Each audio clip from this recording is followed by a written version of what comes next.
you got to remember, like, you're fucking Billie Eilish, like. Do you get what I mean? Like, because the reality of being you is that you're lit in real life, like.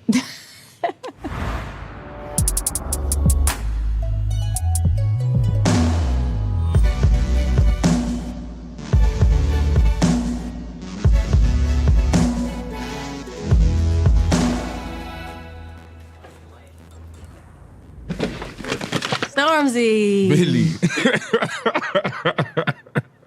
What's going on? What's going on? How you doing? Firstly, thank you for allowing me to be a part of this, yeah. Oh my gosh, this is amazing. They said your name and I was like, please. There we go, cool.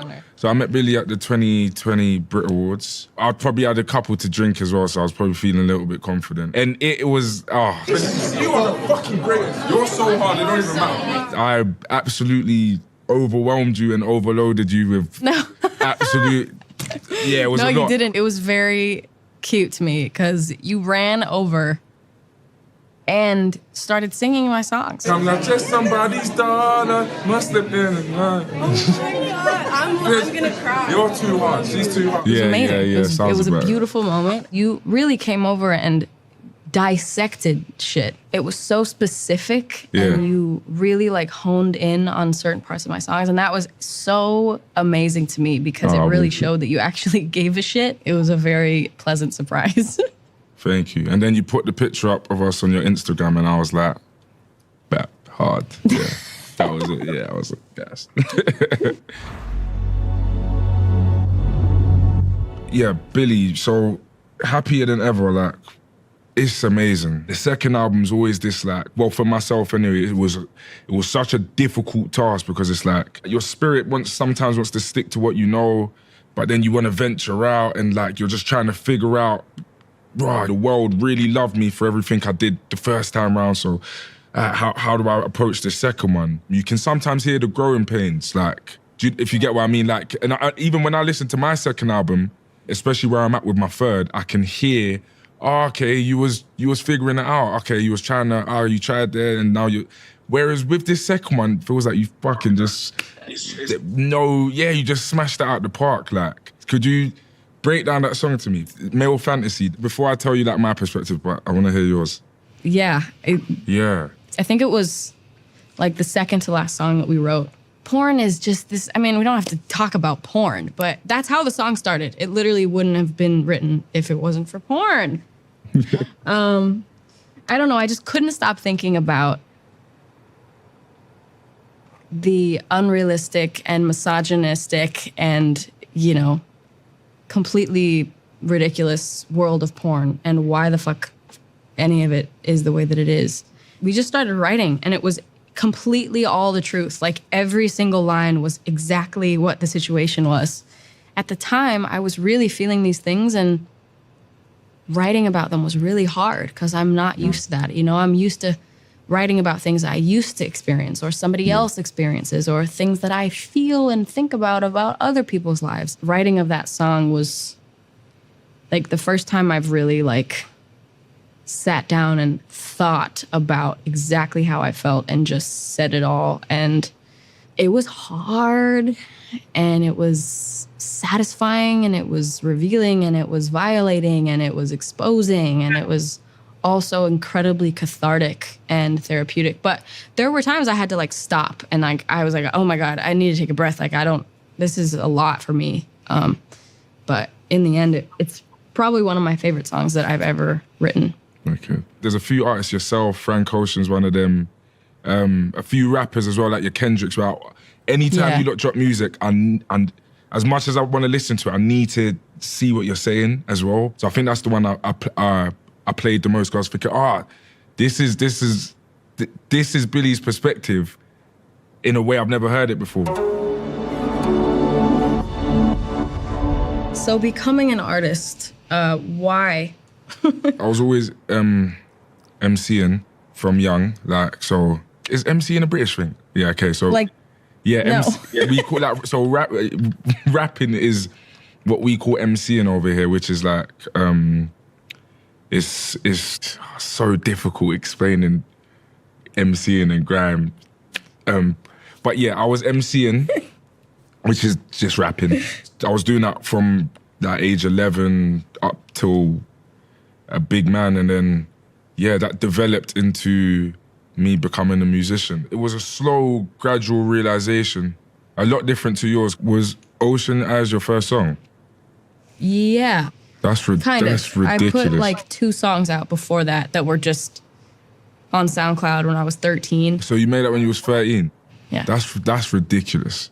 I know, it's really crazy. That is ridiculous. I don't know, the older I get, the more I'm like so weirded out that I was 13. Yeah, and then, that is mental. Signed when I was 14. Mad. It gives me the shivers. It's like so weird to me because I felt so old. I was like, I'm a grown up, and I just so was not. Oh my God. What is the best advice you've ever received? Somebody told me years ago, it was at this kind of really boiling hot moment.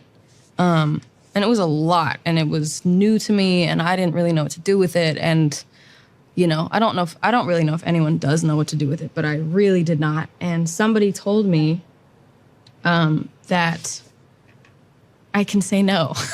So I really didn't know that, honestly. The reality is I don't think you actually want to, you know, because these opportunities get thrown in your face, and everybody says, you know, do this, do this, do this, do this. It's going to make you money. It's going to make you this. And it was just like destroying me. And that same person told me that it will fade and change, and it's not always going to be this intense. And I think that really helps too, because we all, I think, feel like everything is permanent all the time. You know, we feel a certain way and we think that we're never going to feel any other way again. And that's really not true. You know, we change and we morph and we, grow. And yeah, that's what I love about life, is just change, you know? That's great advice. What is the meaning of success to you, and what is the meaning of failure?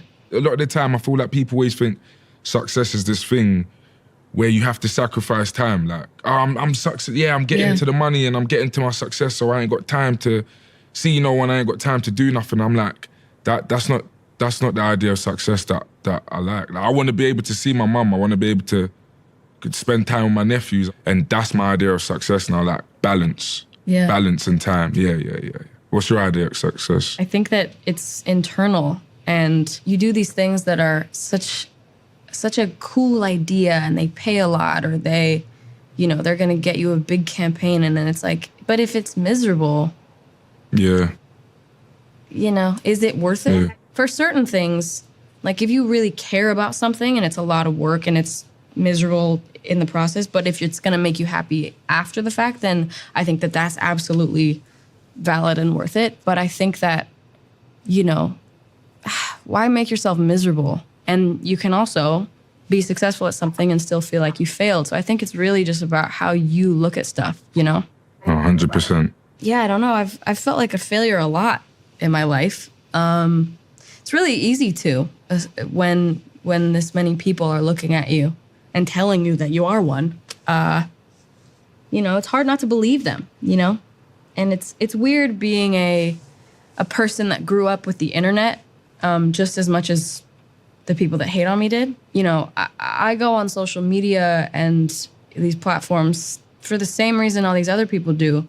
And then I come across videos about me and how I'm terrible and I suck and I'm this and it's so weird. It's like middle school kids talking shit about you, but instead it's with millions of people all over the world that don't know you or anything about you. It's very weird. I'm a strong believer that like social media, it can really manipulate the psyche. Like it can kind of, gets in there and can kind of warp things. Like, how do you deal with that? Like just that element of being someone who people always have an opinion on. There's always, you do one thing and then there's this, and then how, like, I know that can be quite difficult. It's it's really tough.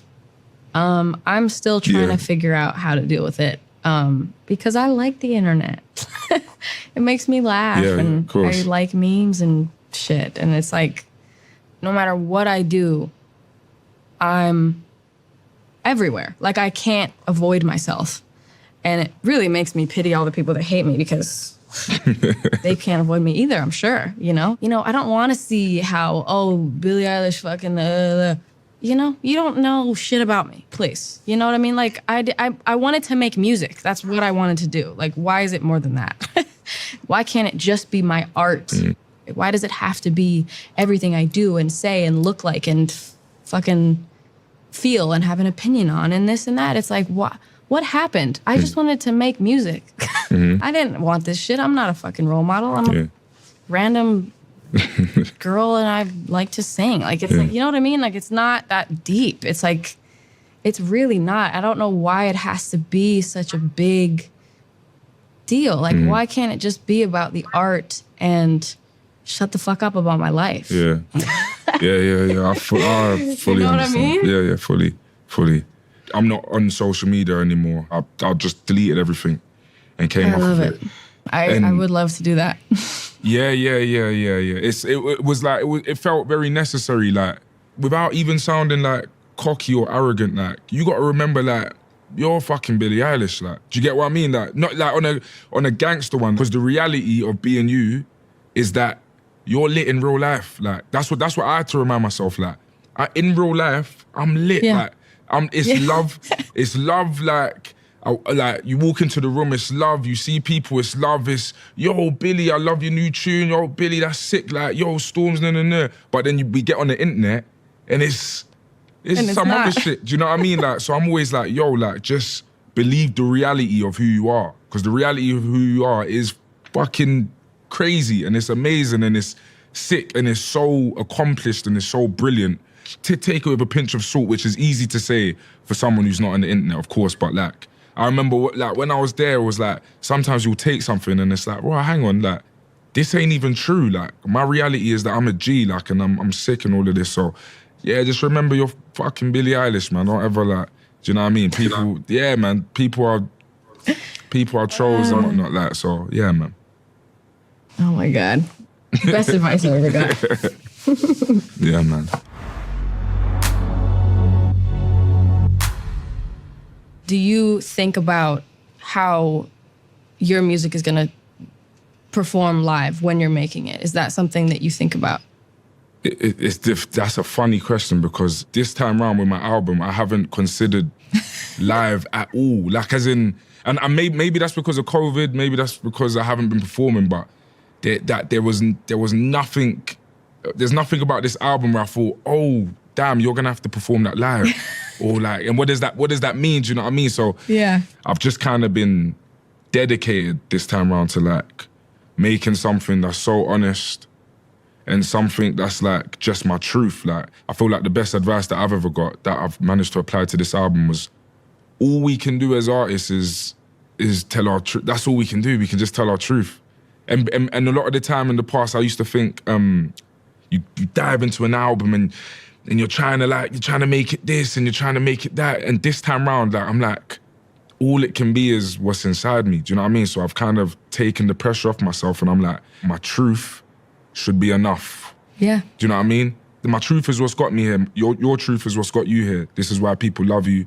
This is why I have a career. Like, so it's like, whoever you are, whoever we was before, whoever we are now, our perspective, what we've been through, our memories, that's what matters, and that we ever need, to be fair. Without getting too deep, flipping out, that felt like a bit of a speech in it, but yeah, man. Absolutely.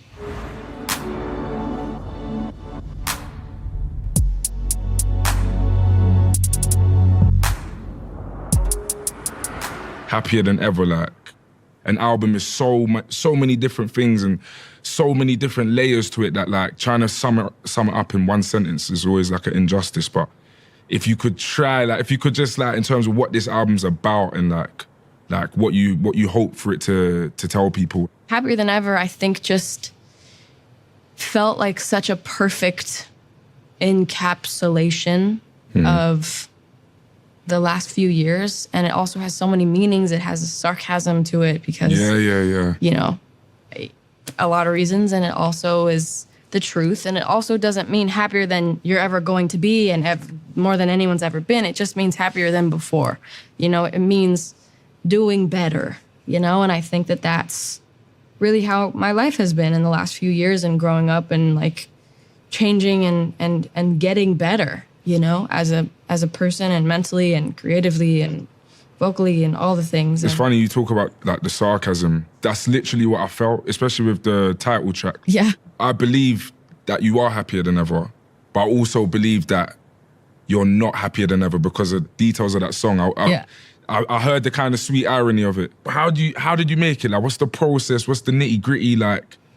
The process was so good. It was so natural. Like it was the most, I think, organic process that I've ever had. And I think that that's because we started making this album like way before we needed to, you know, before like the label was like, you know, you guys got to make another album. We just made one. Like there wasn't, you know, people in our ear being like, hey, like, do this, do that, make this, you know.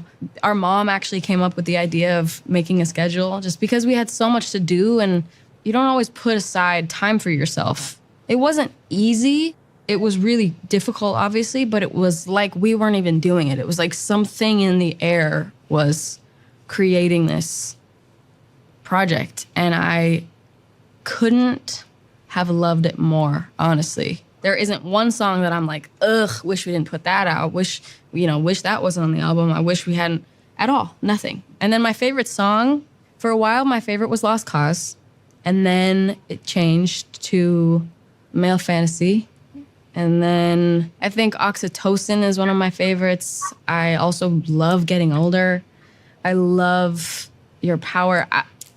I love them all so much. Like, I could write a book about every single song because they're so important to me. Very good.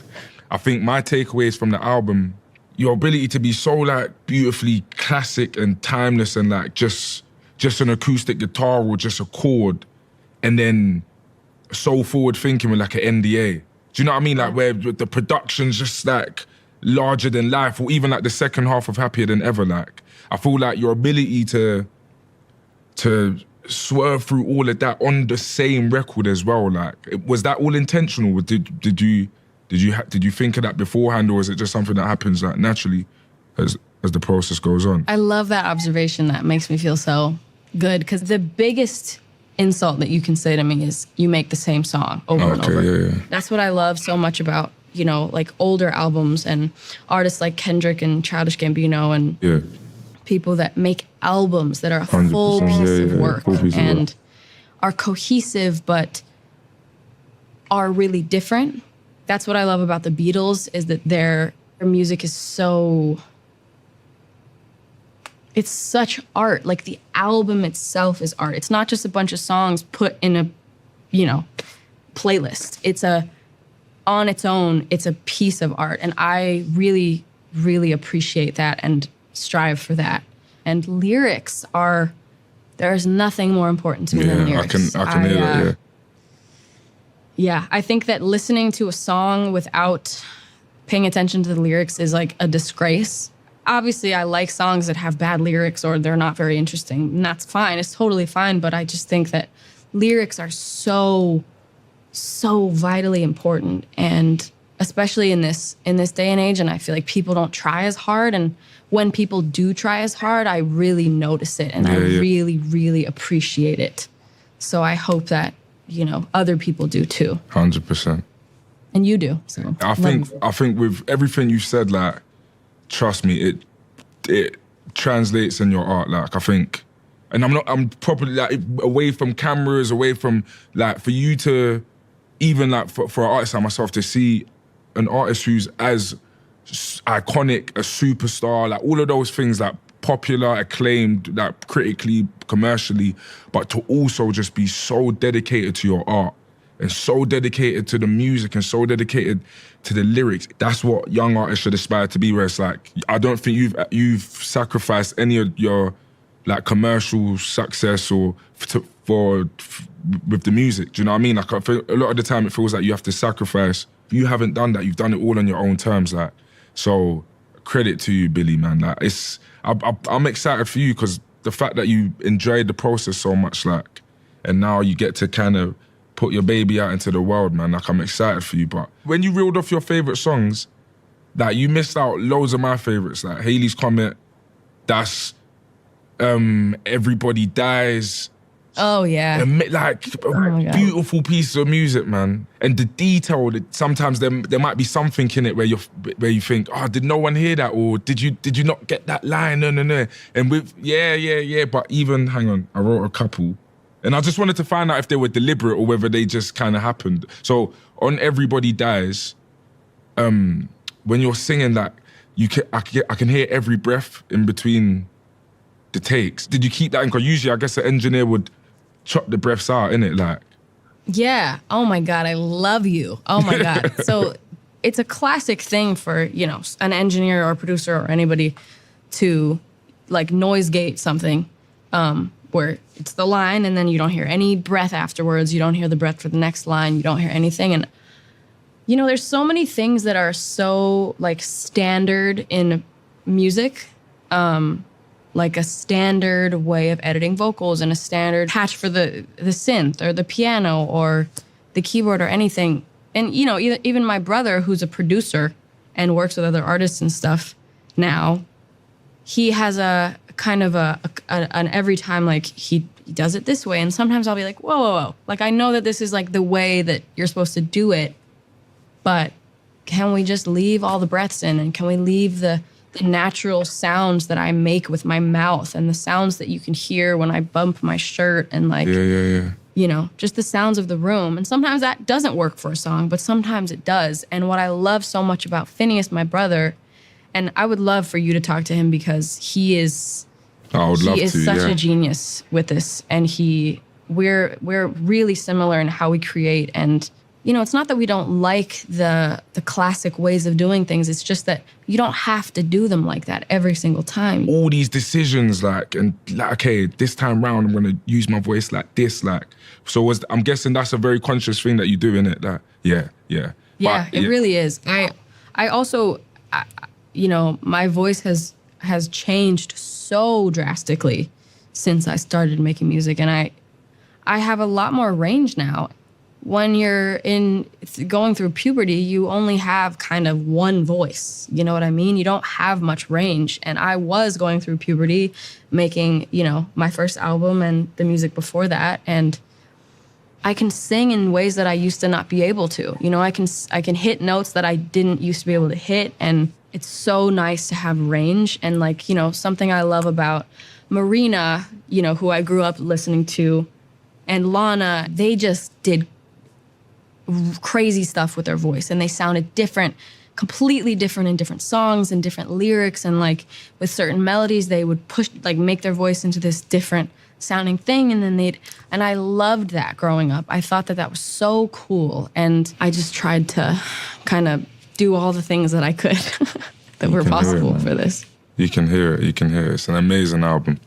Amazing. Thank you so much. Yeah. You're so sweet. Nobody is this you know, complimentary and articulate about anything I do. So thank you so much. And you're an incredible artist who I have loved for like years and years. That I think my dad showed me your music years ago. But you're amazing and you're an icon. And, you know, this has been amazing to talk to you. Thank you so much. I love you and I hope the best for you. And, you know. Thank you so much, Billie. I appreciate that. Keep being a testament for art and for artists, because you're Billie Eilish and you're a fucking G, man. Honestly. No, honestly, man. Oi.